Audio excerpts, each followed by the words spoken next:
Salam alaikum, buenos dias, good morning, good evening, good afternoon, wherever time you might be seeing this video. How are you? For me, it's the morning time, 9:15 in the morning. Making the donuts like always, guys. Peace and blessings be to all you guys and your family members. I hope you guys are doing good. I hope you guys are walking the walk, talking the talk, and doing what you have to do to live a better life, here in this planet. Continuing your process of life. Leaving behind the things that we as humans leave behind, and the contributions that we do by being here and walking, whether we may understand it or not. There was a comment in one of the videos I said a long while ago, that I was speaking, I was giving a kind of like using a figure of speech, saying that, while I was speaking, I said, we are in Fumbe. And a person commented on it and put the minute mark on it and everything on the video. And I, want to acknowledge that I seen it. I read what he said and the question that he put out. It was just a figure of speech that I used in Fumbe, because depending of what do you understand, what Hama you in.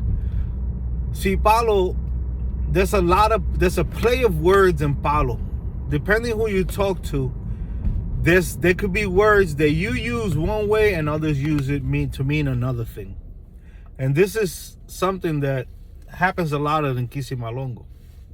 Some people use a certain word, and you'll see many Hamas use it the same way, and then you see that same word, many Hamas use it in another way, or to mean something different. But I use, we are in Fumbe. Why?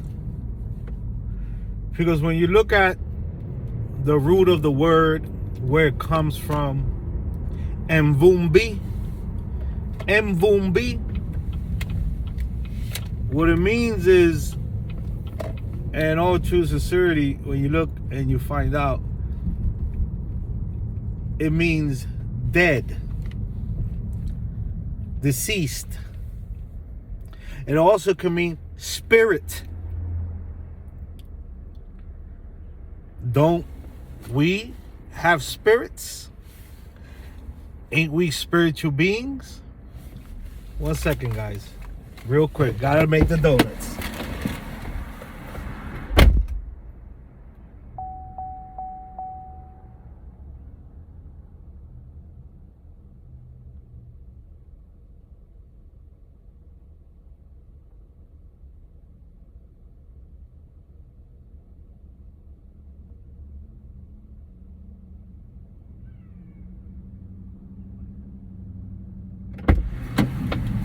Sorry about that, but I gotta do it. So, we are spiritual beings. I wasn't saying in the video that we are in Fumbe literally, because in one essence, in one sense, we are the living dead.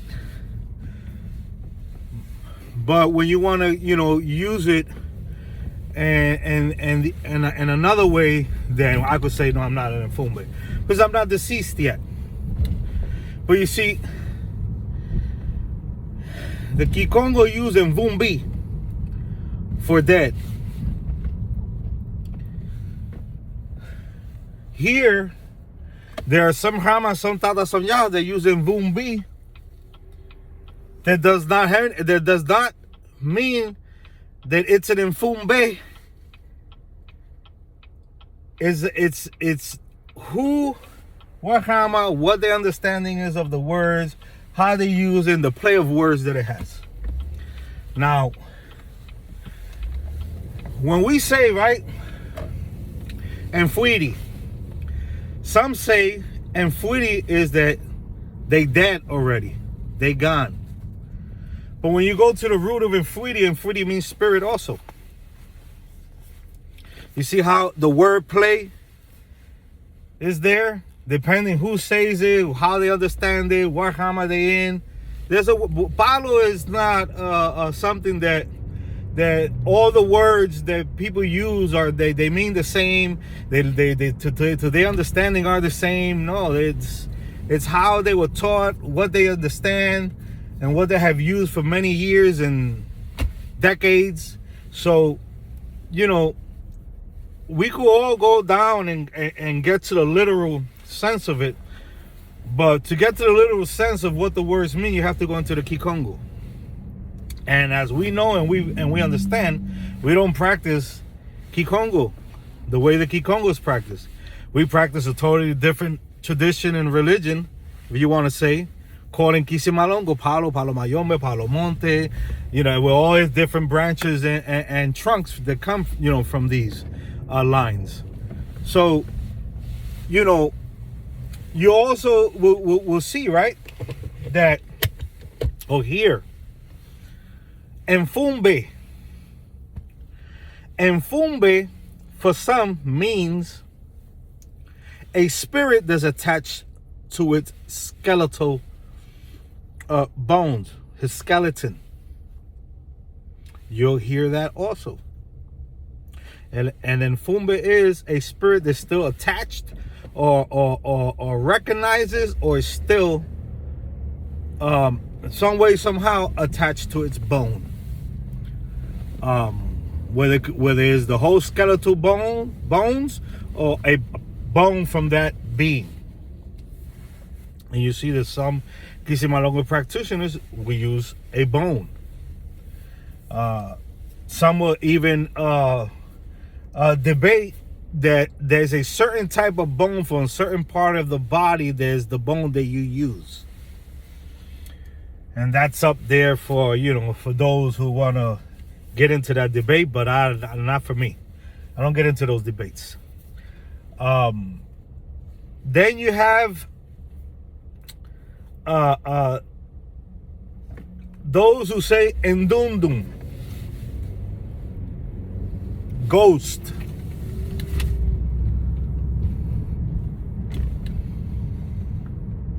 Does a ghost have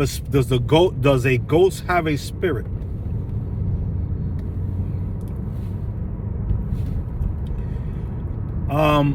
Some say, when you go into researching these words, I haven't researched all of them and everything, but I have researched, you know, quite a few. They just say there are even some people that understand as when you say Enfumbi to mean a demonic spirit.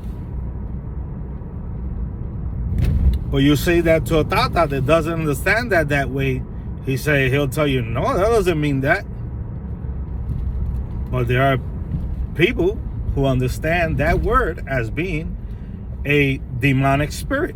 And they say demonic to mean, you know, almost like mixing, I guess, I don't know, Satanism or something with using that terminology. But it just means a spirit that's evil or does malicious things and stuff of that nature. You also have Enfumbe Encano, Enfumbe Encahueto. Some say Arcahueto, some say Encahueto, some call it Acute, some another word. I don't remember right now. And they'll give you explanations that the Encano is one thing and the Encahueto is another thing. One you're born with, one goes into your to the receptacle in there. One, you know, there's different understanding, different ways. I have heard this terminology and these different interpretations of what is an Encano, what is an Encahueto. And some even go up to the forest to find one of these spirits, which is not the one that you're born with, supposedly, which is the Encano. Now,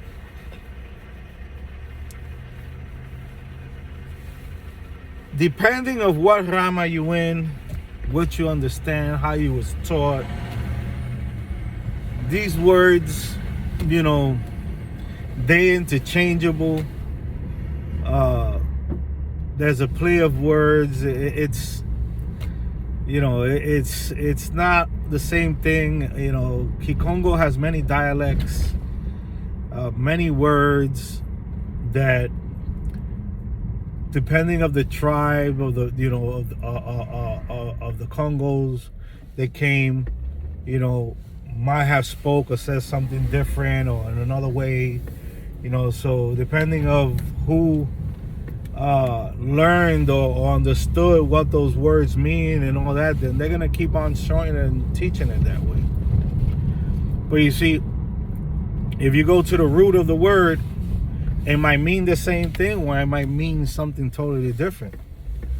And there's where we get, you know, there's one of the ways where we get, you know, Palo is not 100% Kikongo. Palo is Palo, you know. So when I said that we are in Fumbe, I was meaning we are living spirits, living with bodies, living dead. We are the living dead. You understand? Because and we have two sides of our being. We are projected here on earth, right? And we walk in this life and living this process of life, right, that we're living at the moment and at the time. But at the same time, once this body goes, we are considered dead even though we are alive. You know? And yeah, I understand it. In Fumbe, for a lot, they understand it is what goes in the prenda. And some say before, and in Fumbe that is not in the prenda, hasn't been in there, it's called in Fumbi. And they got their understanding and their meaning and what they mean and all that, and the representation, all that. You know, that's cool and everything. That's how they are taught. That's how they know and everything. I try to keep it simple. I try not to get too into the word plays and all that. I call it one way. And depending of, you know, of the research that I have done, if the word means, to me the words, they almost mean the same. To me they're like the same. Whether you're using Fumbi and Fumbe and Dum Dum, whether you use it in Fuiri, they're spirits at the end of the day. Now, depending of what spirit you're working with, if you have the bones of that actual spirit and it's attached to those bones, because you can have the bones and the spirit is gone. That's why Mfuiri is there and Dum Dum, because you can have a bone, a kriyumba, anything from the person, and there's no spirit there because it's have moved on. It could have just moved on. Doesn't want to be, doesn't want to make a pact with you, doesn't want to live another process here, doesn't want to do that, wants to continue, you know. But you're gonna find that there's a lot of words, and people use different words with different to explain different things and have different meanings to them, and you know they're not all the same. But I just wanted to come here and acknowledge your question, acknowledge your comment and everything, and just speak a little bit on it. I know I didn't give much, but there's a lot of words in Kikongo, there's a lot of words in Bantu, and then when you're looking into Palo, you're looking into a vocabulary and a language that is mixed. It's not 100% African, it's not 100% Latin. It's a mixture of words and pronunciations, and some pronounce it one way, some pronounce it another way. You know, it's like, you know, so, you know, let's not get confused. Learn how you learn.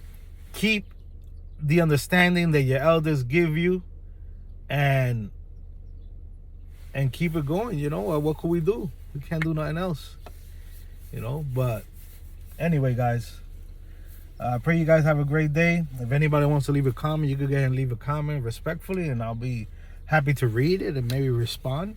But another day, another dollar. And salam alaikum, alaikum salam, que sambia locutare, ya tu sabes, de Cunanchila. Be safe.